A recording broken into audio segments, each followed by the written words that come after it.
Dear students, we are going to learn in this class interior of the earth. We know already what is earth and we are going to learn in this chapter interior of the earth. So we have three learning objectives in this chapter. The first one is to know about the interior of the earth. The second objective is to understand the movements of the earth plates. And the third learning objective is to learn about earthquakes and volcanoes. So let us see first one, the introduction about the interior of the earth.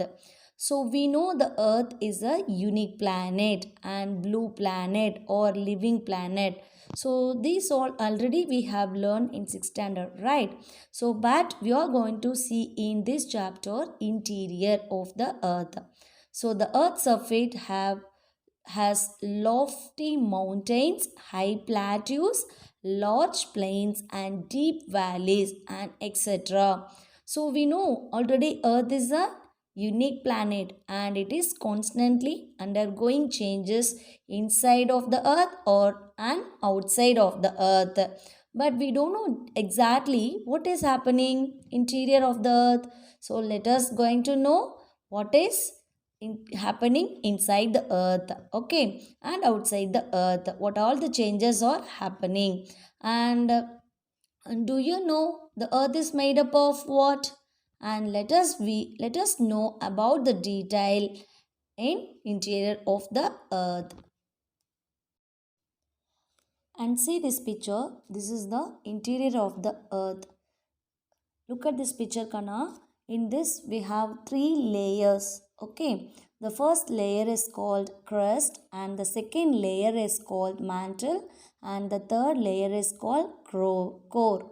You know, crust means what? You know, it is the first layer, and that it is showing in blue color, no? So this is called the crust. And the second layer, so in that orange color, no, dark orange color, it's showing, no, this is called mantle.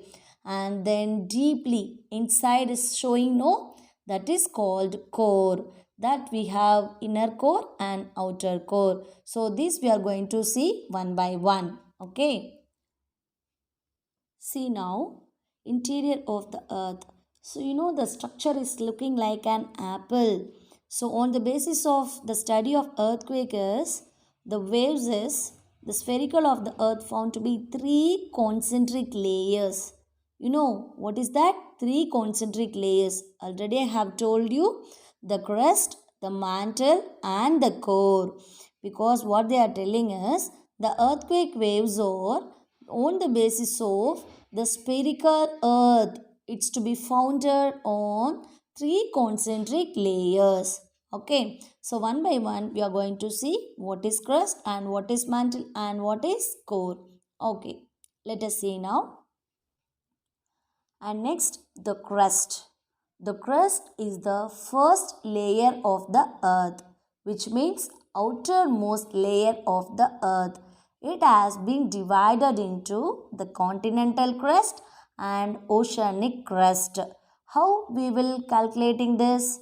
Continental crust and oceanic crust, which means the average thickness varies from 5 to 30 kilometers. It is about totally 35 kilometers on the continental masses and only 5 kilometers on the ocean floors. You know, the greater thickness is the continental crust and the less dense is the oceanic crust, because it is made up of both light and dense rock types. On the surface, if you see on the land it will be like a light, okay, it will be looking light, dense, and deeply if you dig the ground, it will be found dense rock types. So this is called a continental crust and oceanic crust. The oceanic crust is composed by the dense rocks, you know, such as basalt, you know, minerals. Basalt is a minerals. If you dig the ground densely, if you go, we can find such minerals. Okay, it is the example is the basalt. Do you know the earth is called a blue planet? Maximum 71% of the earth is covered by water. Now, can you identify why it is a blue planet? Because if you see from space, the earth is looking in blue color. That is the why we are telling the earth is a blue planet. And how much of water is covered? 71 percentage of water is covered in the earth. That's why it is a blue planet. And the crust comprises two distinct parts. Distinct means what? Different parts. The upper part is consists of granite rocks and forms the continents, because the yellow color is showing, no, that is called a continents, and it has the main mineral constituents of silica and alumina. So what is the main mineral constituents? Silica and alumina, which means Siol. Yes, I mean silica. Al means alumina. So it has average density. How it is? Of 2.7 grams or centimeters cube. And we are going to see the lower part. So first we saw no upper part. Now we are going to see the lower part of the crust. It is the continuous zone of denser basaltic rocks which forming the ocean floors, and it's comprising mainly of silica and magnesium. So in the upper part we saw silica plus aluminium, and here in the lower part we are having silica plus magnesium, and it is therefore called Sima, and it is an average density of as 3.0 grams or centimeter cube, and Siol and Sima both together form the earth crust, and since the Siol is the lighter than the Sima. Note down Kana, Siol is lighter than the Sima, and the continents can be said to be floating on the sea of denser Sima. Now can you identify in the picture? Because see, from the first, this is a crust, because we are seeing the crust only, no. In the first layer of the earth is crust, on that you can identify very clearly. The blue color is showing, no, that is the oceanic floor, and the green color is showing, no, that is the continental floor. So this is the uppermost layer and this is the lower part, upper part and lower part. Okay, so let us see now next about the mantle. Next we are going to see about mantle. Mantle is the second layer of the earth or next layer beneath the crust. Okay, beneath means what? Adila. It means second after the crust is mantle. It is separated from the crust because the boundary is called the Mohorovičić and discontinuity.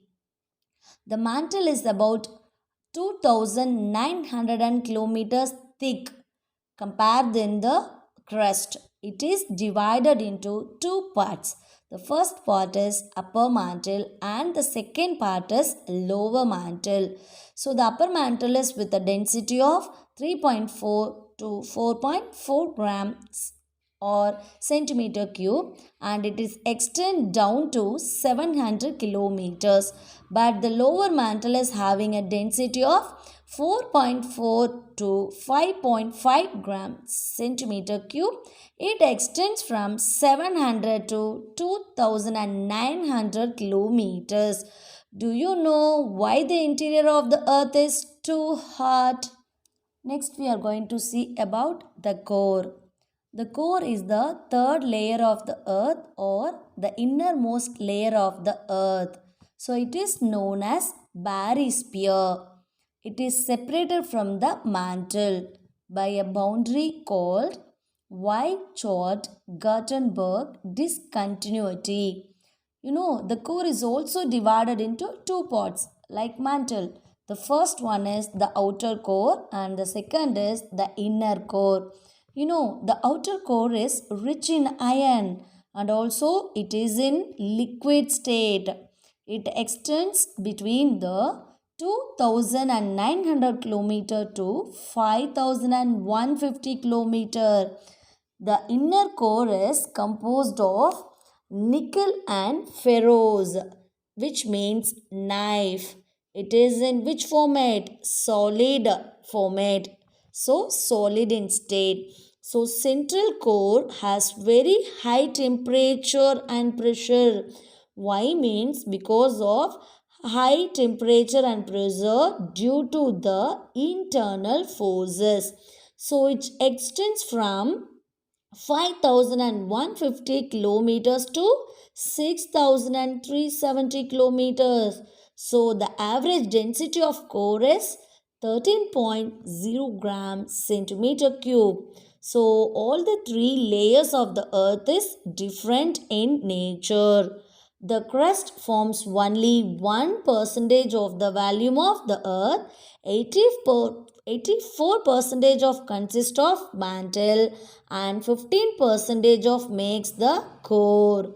So the radius of the earth is totally 6371 kilometers.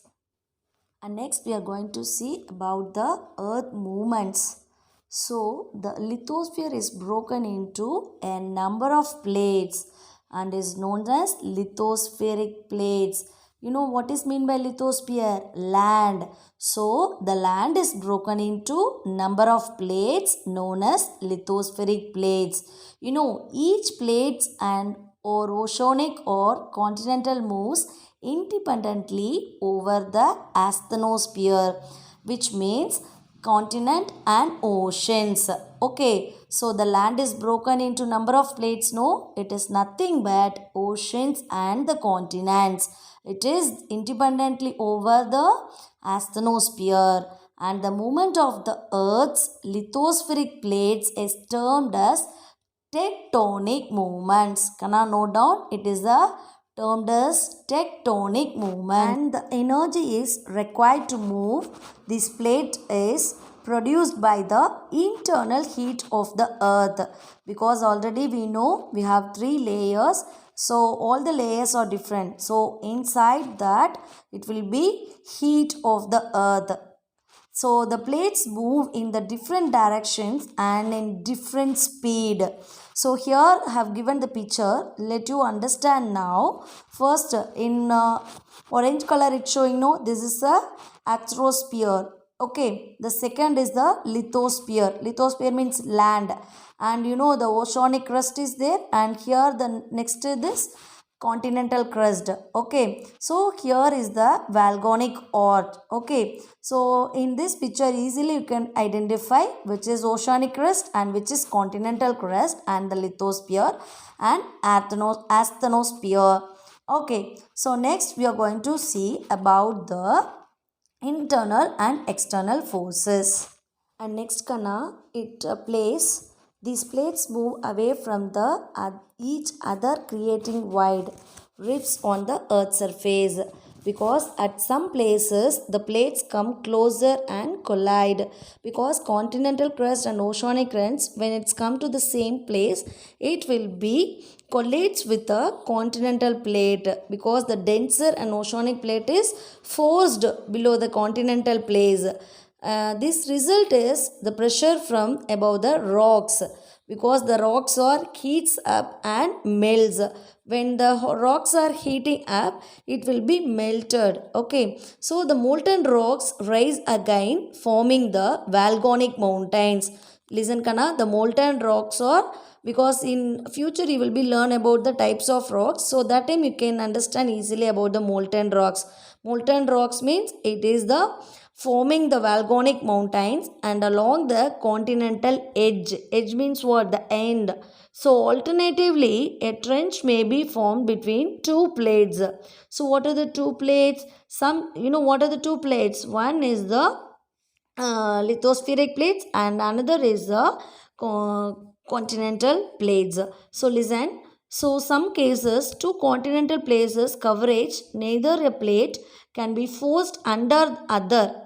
Instead floats, you know, fold plates one by one. If it is folded, it may be created, and greater mountain ranges like a Himalayas or have been formed in this way, and these plates causes changes on the surface of the earth. So if it is folded, okay, one by one it is folded on that, it will be change on the surface of the earth. So these movements are divided into two. So that, what is that means? Internal forces and external forces.